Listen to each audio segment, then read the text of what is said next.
before Alexander, before Caesar, before any name you know. There was a man who invented empire. His name was Sargon, and his story begins with a lie. According to legend, Sargon was born in secret. His mother was a priestess. His father was unknown. She couldn't keep him, so she did what desperate mothers do. She placed him in a basket, sealed it with tar, and set it floating down the Euphrates River. A gardener found him, raised him, taught him to work the land, and that basket story, it became one of the most repeated tales in human history. Moses in the Nile, Romulus in the Tiber, they all borrowed from Sargon. But here's the thing about that story. It was probably propaganda. Sargon likely made it up himself, because by the time he died, he ruled more land than anyone in human history had ever controlled. An empire needs a good origin story. You can't just be a guy who seized power. You have to be chosen, destined. So Sargon told the world he survived because the gods wanted him to, and people believed it. But the truth is darker, and far more interesting. Around 2334 BC, Mesopotamia was fractured. Dozens of city-states, each with its own king, its own gods, its own army. They fought constantly, over water, over trade routes, over pride. The most powerful city was Kish, and its king was named Uarzababa, and working in his palace was a young man named Sargon. His job? Cupbearer. He served the king's wine, stood close during meetings, heard everything, and he was patient. Nobody knows exactly how it happened, but one day Uarzababa was no longer king, and Sargon was. Some texts suggest Sargon overthrew him, others hint at betrayal from within. But what's clear is this: Sargon didn't just take Kish. He looked at the entire region, all those competing city-states, and he had an idea no one had ever had before. What if they were all one kingdom? It wasn't about conquest for glory. It was about control. Mesopotamia's power came from its rivers, the Tigris and Euphrates. Whoever controlled the rivers controlled trade, food, survival. But no single city could control both rivers. They were too far apart, unless someone conquered everyone. And that's exactly what Sargon did. Sargon moved fast. He built an army unlike anything the region had ever seen. 5,400 soldiers. Professional, loyal, paid. Before Sargon, armies were militias, farmers who fought part-time. But Sargon's men were full-time warriors. They trained, they obeyed, they killed efficiently, and Sargon pointed them south. His first target was Uruk, one of the oldest cities in the world. His king was Lugalzagizi, a powerful ruler who controlled much of southern Mesopotamia. Lugalzagizi thought he was untouchable. He was wrong. Sargon's army crushed him, captured him, paraded him in chains. And then Sargon did something unprecedented. He didn't just take Uruk. He took every city Lugalzagizi controlled. Uar, Lagash, Umma, Nippur. One by one they fell. But Sargon didn't stop there. He kept going. North, east, west. He conquered cities that had never been conquered, tribes that had never been unified. And when people resisted, he made examples of them. He burned their temples, destroyed their walls, took their kings as slaves. Within a few years, Sargon controlled more territory than any human being ever had. From the Persian Gulf to the Mediterranean Sea. An empire, the first empire. But conquering territory is one thing. Holding it is another. Sargon knew that. So he invented something new. He invented imperial administration. Before Sargon, if you conquered a city, you installed a puppet king. Someone loyal, but puppet kings rebel. They scheme. They wait for you to weaken. Sargon didn't trust that. So instead, he appointed governors, officials who answered directly to him. He moved administrators from one city to another, so they had no local loyalties.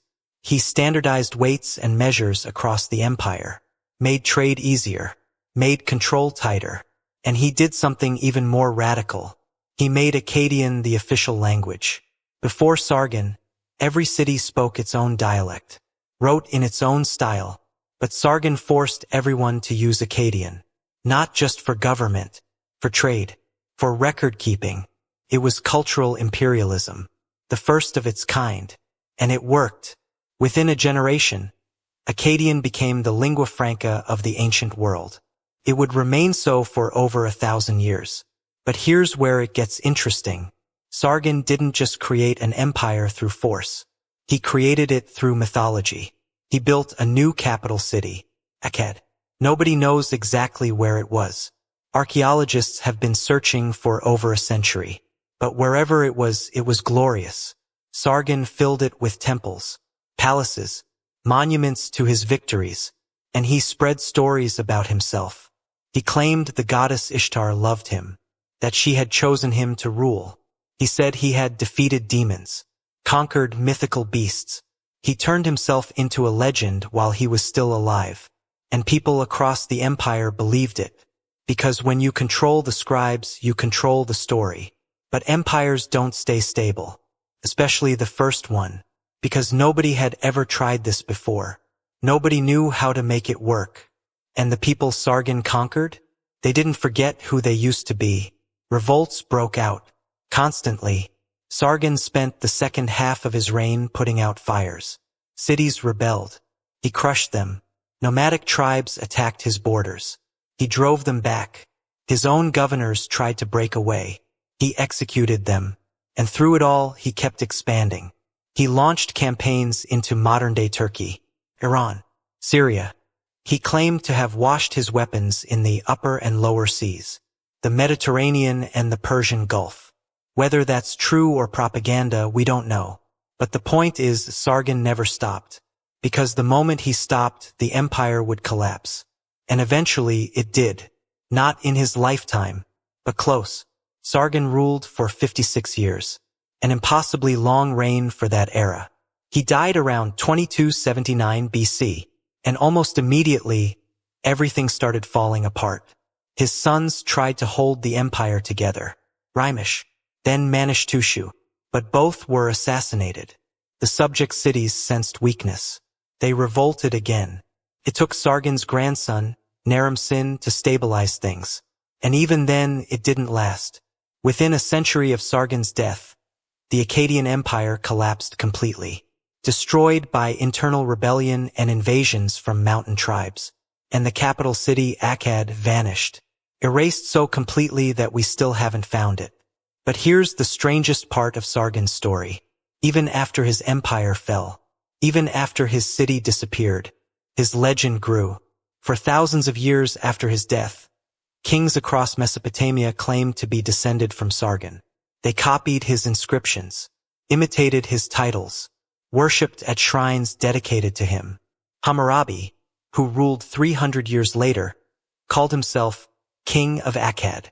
The Assyrians, who built their empire 1,000 years later, claimed Sargon as their ancestor. Even the Babylonians told stories about him. He became mythological, a figure between history and legend. And it wasn't just in Mesopotamia. Sargon's story spread. The Hittites told it. The Persians told it. Eventually, it reached Greece, Rome, Egypt. Every empire that came after borrowed from Sargon. His administrative systems, his propaganda techniques, his military strategies. But most of them didn't even know his name. They just knew the blueprint worked. For centuries, Sargon existed only in fragments. Clay tablets, broken inscriptions, half-remembered myths. Historians weren't even sure he was real. Some thought he was a composite, a legend built from multiple rulers. But then, in the 19th century, archaeologists started digging. And they found him. Tablets with his name. Victory steels describing his conquests. Cylinder seals bearing his likeness. And slowly, the pieces came together. Sargon of Akkad was real. And he had done exactly what the legends said. He had built the first empire in human history. So why does Sargon matter now? Because every empire that came after him followed his model. The Persians, the Romans, the Mongols, the British, they all used the same playbook. Centralized administration, cultural assimilation, professional armies, propaganda. Sargon invented all of it. But there's something darker in his legacy too, because Sargon proved something that every conqueror after him learned. You can make people forget who they used to be. You can erase their languages, their gods, their histories, and if you're patient enough, they'll start to believe your version instead. That's what Sargon did. He didn't just conquer cities. He conquered memory, and that raises a question. How much of what we know about Sargon is true? The basket story is almost certainly fiction. The claim that he conquered the entire known world is probably exaggerated. Even his military victories were likely embellished by later scribes. So who was the real Sargon? A brutal warlord who seized power and held it through violence? Or a visionary who unified a fractured world? Maybe both. Because that's the thing about being first. You don't have a model to follow. You're inventing it as you go. And Sargon invented empire. He invented the idea that one man could rule many nations. That different peoples could be forced into a single system. That conquest could be permanent. Before Sargon, empires didn't exist. After Sargon, they were inevitable. His empire only lasted about 140 years. But his idea, that lasted forever. Every dictator, every conqueror, every emperor in history owes something to Sargon. Because he proved it was possible. You could take everything, control everyone. And if you told the right story, people would remember you as a god. There's an inscription attributed to Sargon. It's carved on a tablet that's now in a museum. It says, "Any king who wants to call himself my equal, let him go where I have gone." It's a challenge, a boast, but it's also a warning, because Sargon knew what it cost to build an empire. The violence, the betrayals, the constant rebellions. He spent 56 years holding it together, and when he died, it fell apart. So was it worth it? Sargon thought so. He made sure his name would echo through history, and it has. But at what cost? The people he conquered, the cities he destroyed, the cultures he erased. They're gone. Not even their names survive. All we have left is Sargon's version of the story. And maybe that's the most terrifying part. Because if history is written by the victors, then Sargon is the ultimate victor. He won so completely that we don't even know what we lost. The basket, the goddess, the divine destiny, it's all his narrative. And we're still repeating it 4,300 years later.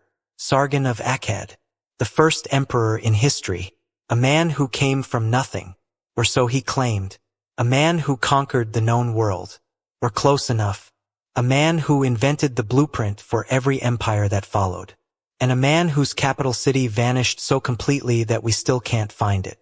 Almost like he never wanted us to know the truth, only the legend.